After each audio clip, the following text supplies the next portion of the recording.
Our next speaker is Mfon, Umoh, and she's from Emory.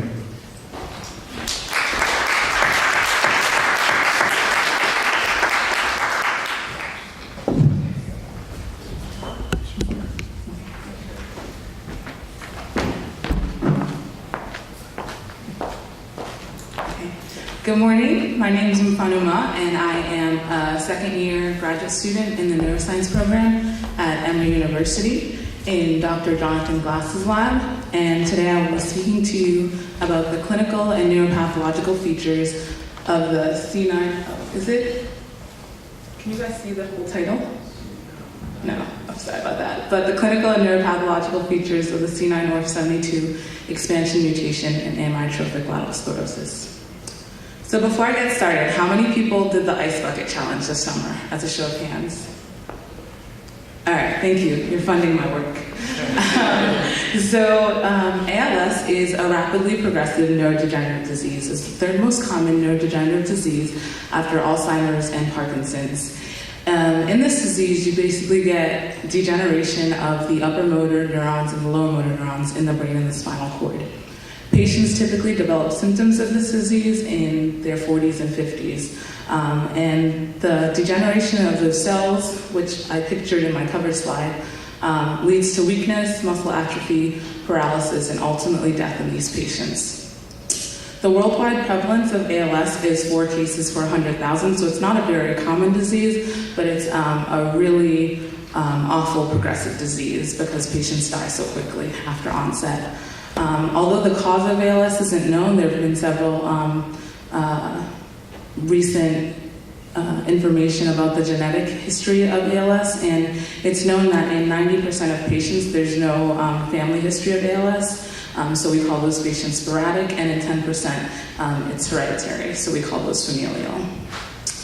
In this graph is taken from a review by Renton and colleagues, and it's showing basically that prior to 2011, we knew about 25% of the genetic causes of ALS. So it would be mutations in these genes SOD1, TDP43, and FUS. However, knowledge of that only was a small amount of the genes linked to familial ALS.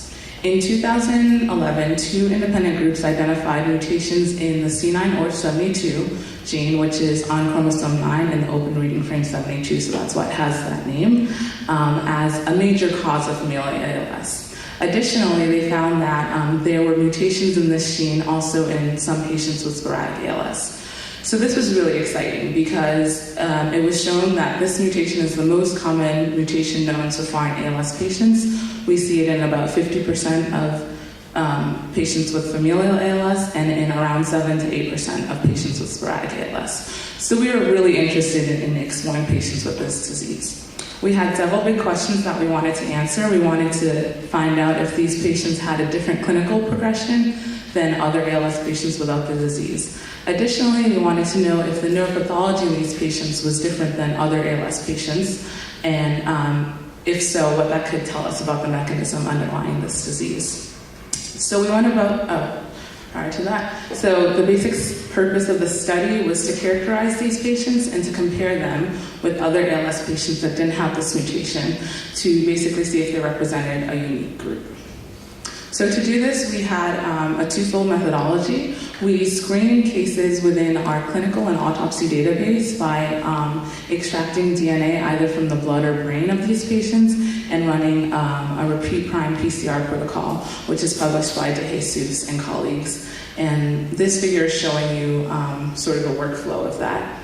And from that, we identified which patients had the mutation versus which didn't, and then we did what's known as a retrospective case control study. So that's when we take information that's already been gathered from these patients and compare the cases, which would be the ALS patients with the mutation, to our controls, which are other ALS patients that don't have the mutation.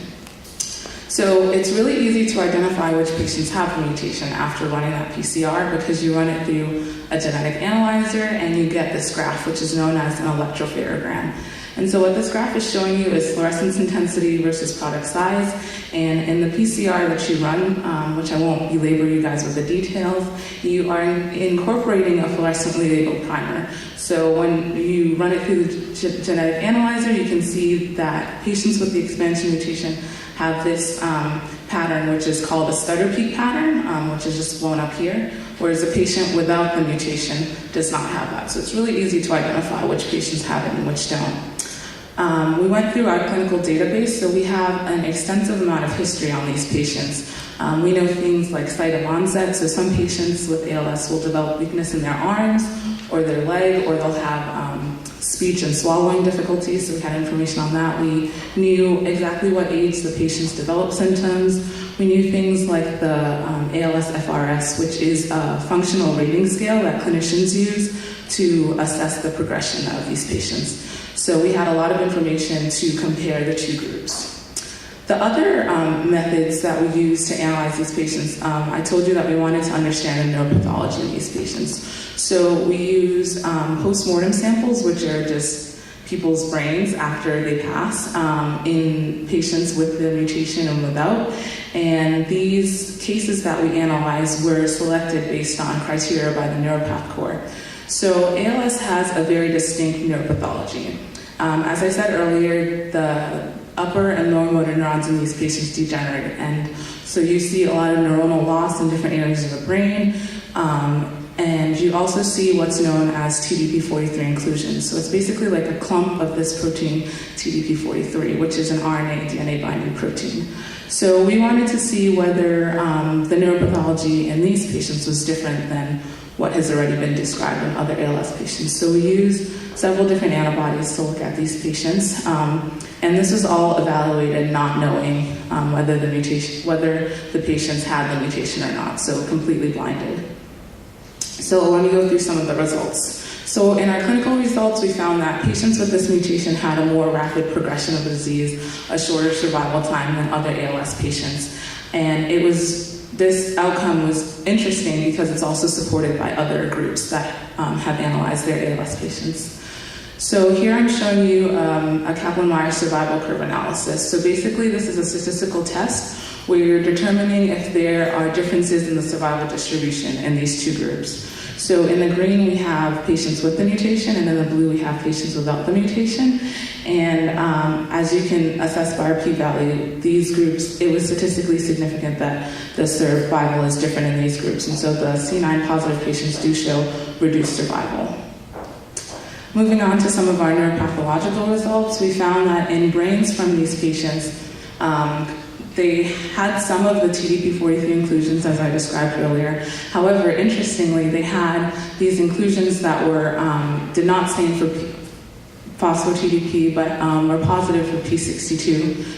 And P62 is a protein that is involved in autophagy, which is a degradative process in the cell. And so this is really interesting because now this ties sort of a more mechanistic link to these cases. And additionally, we found that inclusions that were positive for P62 but negative for phospho-TDP, specifically within the cerebellar region, were pathognomonic for C9 positive ALS. So that basically means that without me knowing if the patient had the mutation or not, just based on the staining within their cerebellum, we could tell that. So I'm going to show you guys some images. These are IHG using a peroxidase method. So our chromatin is DAB. So what that's going to show up as is like a brown amorphous inclusion. And I've tried to highlight these with some red arrows because I know we're not all pathologists and look at this daily. So what you can see hopefully is that in patients with a C9 expansion, they have this increase in this P62 protein compared to patients without it, as well as control patients. So these people didn't have ALS and did not have the mutation. And we chose to look at both the cerebellum and the hippocampus because the hippocampus is an area that typically has pathology in ALS patients. It's a region of your brain that's involved in memory consolidation, and the cerebellum is in an area that's typically seen to be affected in ALS patients. And as we just heard, it's kind of involved in more motor coordination. So let's take a deeper look. So this is in a patient with the mutation. This is looking at their hippocampal region. And on your left side, we have staining for phospho-TDP, so it really is these cells did not have phospho-TDP inclusions, but they had a large number of p62 inclusions, so this is that protein that's involved in autophagy. And I'm sorry that my slides were cut off. I kind of had a diagram of the brain to show you where exactly the hippocampus is. And now we're looking in the cerebellum of these patients. And what we see is that we do see that increased p62, specifically in the cerebellar granule region. So in these patients, I told you that cerebellum neuropathology could define whether they had the mutation or not. So how did we figure that out? We used what's known as like a chi-squared test of independence or association.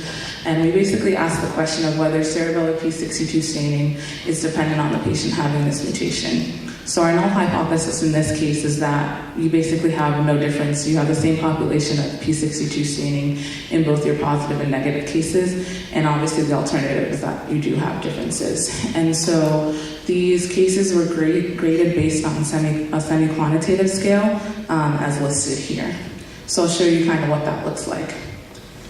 So this is just a representative sample of some of that grading. So in some cases we had a lot of p62, and in some we had none. So that's how that grading was done, and then that was all put into a table and analyzed using SPSS. And what we found was that this tells us there's a statistically significant association between your p62 staining and having the mutation.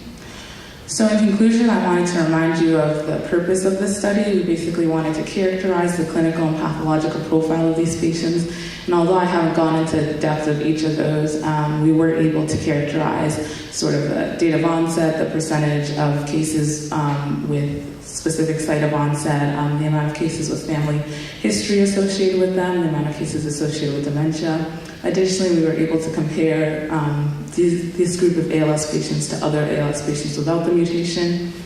And we found, just to repeat, that these patients represent a clinically and pathologically distinct cohort, and that the mutation conveys a more severe and rapidly progressive disease. And this is really important clinically.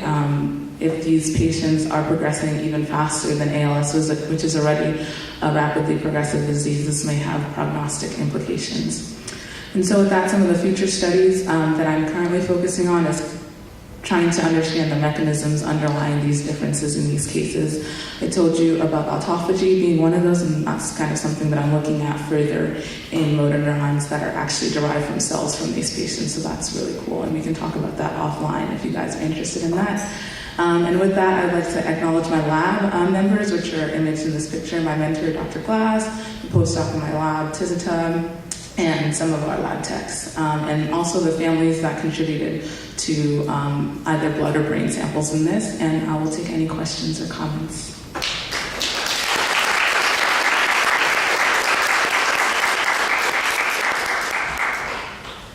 Yes? Just two quick questions. Are there any correlations with gender or race, or maybe the age of onset with the... With the mutation? So we didn't find any, but in terms of ALS, it's seen more in men than women. However, after a certain age, like age 70, the numbers equal out. But in terms of association with the mutation, we just see an earlier age of onset. And your second question... my second question was, I didn't ask you, sorry. P62, is that also stained a lot like other degenerative diseases? Yeah, so it's not completely specific to ALS.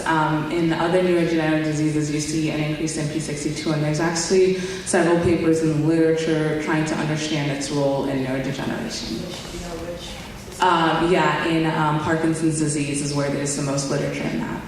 Thank you. Kevin? I have a question. I can't remember if you said this, but does the C9 work actually encode for a single protein? It does, and I didn't want to go into that, but it encodes for an uncharacterized protein that people are still trying to understand, and a lot of the reports in the literature say that it's involved in endocytosis. Okay. And the second question, I know it's a newer uncharacterized protein, but in any other model systems like the software or these guys, the genetic interaction been observed between the C9 work protein and the P62?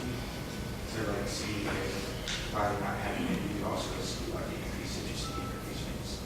Sorry, I missed the middle of your question. One more time. So I was curious, because in the C9 org, you see, I guess, an increase in P62. Oh, the accumulation. And so have you seen a genetic interaction where you don't have the C9 org outside of, I guess, ALS patients to actually be considered a similar? An increase, okay, yes. So there are several Drosophila models that are just sort of recently being published on. There's only one mouse model of this, and that has not shown the P62 inclusions. But in the Drosophila models, they have shown that there are these like sinks of RNA binding proteins, and they do see increased P62 in those models. Yes? I have a question related to, and I may have missed it. You said that one of the markers is usually the TDP aggregation. Is there a link that you know between TDP and P62 as far as being exclusive or regulating each other? So I don't know about that, but I know there are labs looking at that.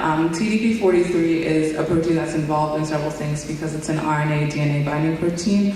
But in ALS patients, what happens is this protein is typically nuclear and it gets expelled into the cytoplasm. And so there are theories that you have an increase in autophagy because it's trying to get rid of these proteins, but that's not completely figured out. That's a great question. All right, thank you guys.